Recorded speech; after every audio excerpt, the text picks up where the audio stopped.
So Josh, I just booked my newest dive trip. Awesome. In the brochure, it says the dive master and the crew, they'll set up my gear for me. So I don't think I need to know anything about it. Well, yeah, that's awesome. You planned a tip on my hope. Oh, sure. Yeah. So one question, whose responsibility is the safety of that gear? Oh, that's part of me, right? I mean, if you're going to dive it, you probably want to make sure everything's You're probably right. working right. Let's check that out. Yeah. Okay.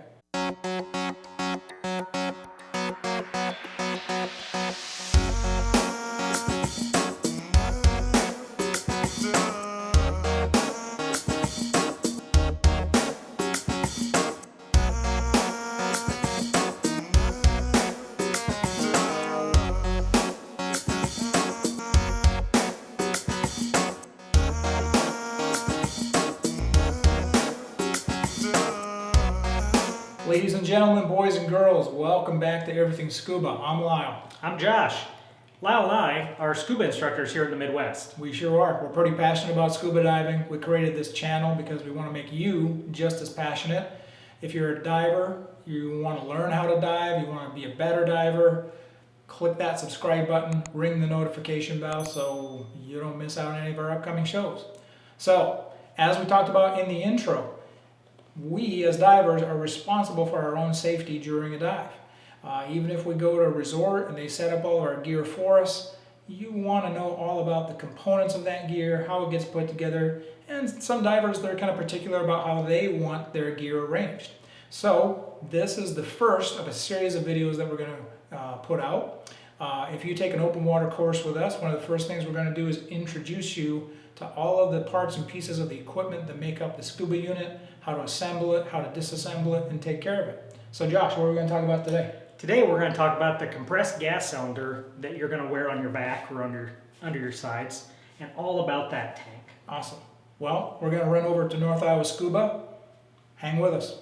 All right, guys, welcome back. We're over here in North Iowa Scuba again today. Today we're going to be talking a little bit about cylinders. During your first class, we're going to break down exactly what a cylinder is, what to look for. I'll walk you through it. We got two different types of cylinders here today. These both have compressed air inside them. One is an aluminum 80 tank, and this is a high pressure steel tank. You probably won't wear this during your classes, so we're going to concentrate mostly on this guy.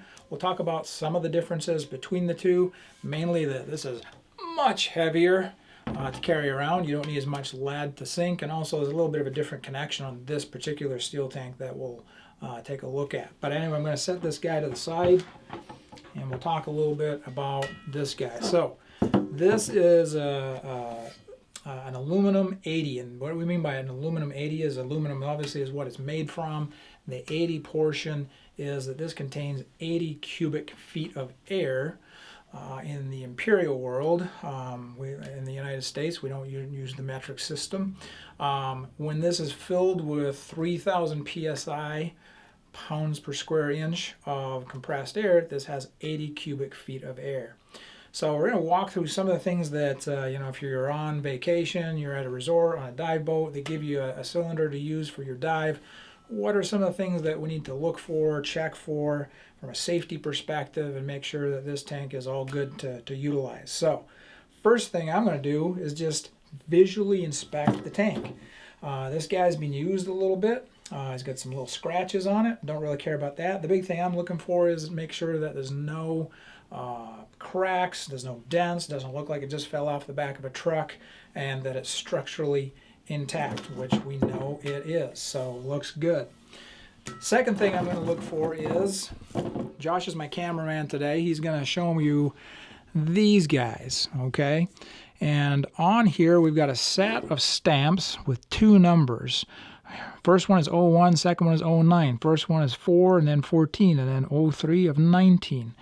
What these represent are the hydrostatic test dates of this tank. So every 5 years, we send in our tanks to be hydrostatically tested, which means that the valve is removed, they're put under pressure and water, and they're tested to make sure that they're structurally safe for us to use after many years of use. As you can see, this has been in service for a number of years now.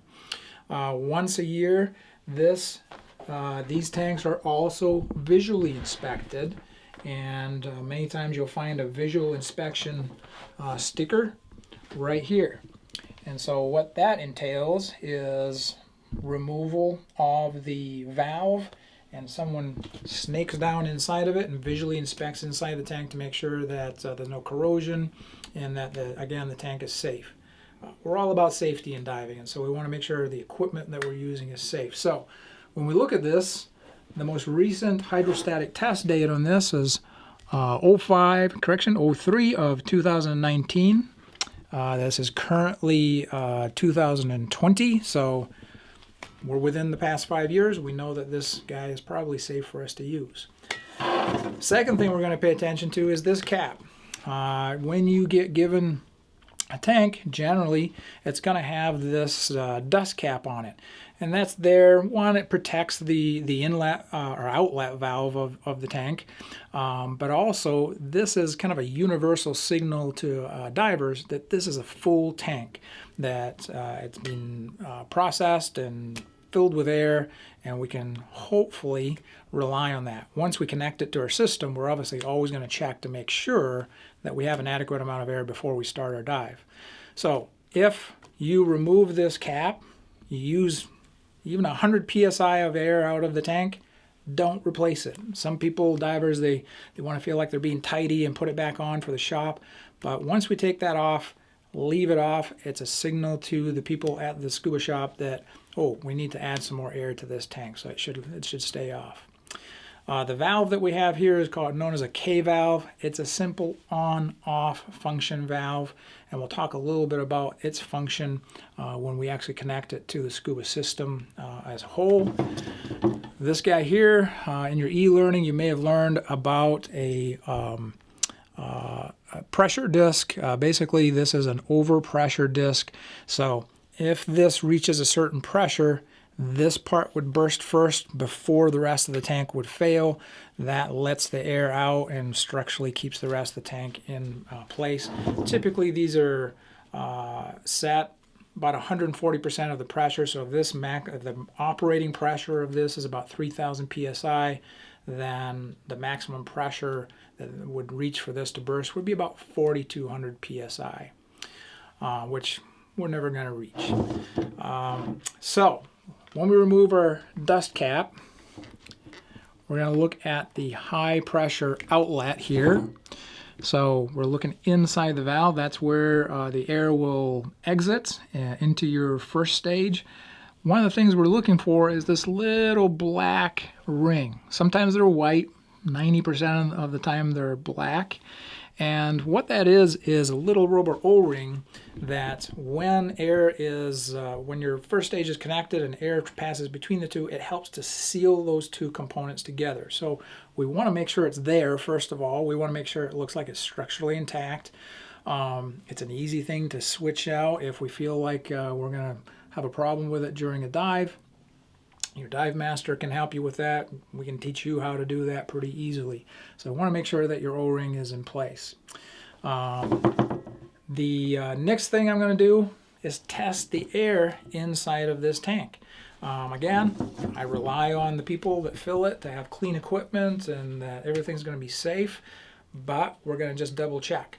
So the way we're going to do that is I'm going to face this away from me. We don't want this pointing at anyone or myself especially.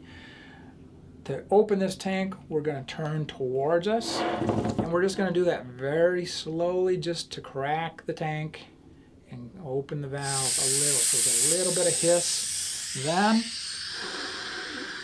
I'm going to cup over it, smell the air. Air should smell like nothing. Okay, really shouldn't have a smell. If it's a bad eggs, metallic, foul smell, don't use the air in that tank. Ask for a different one.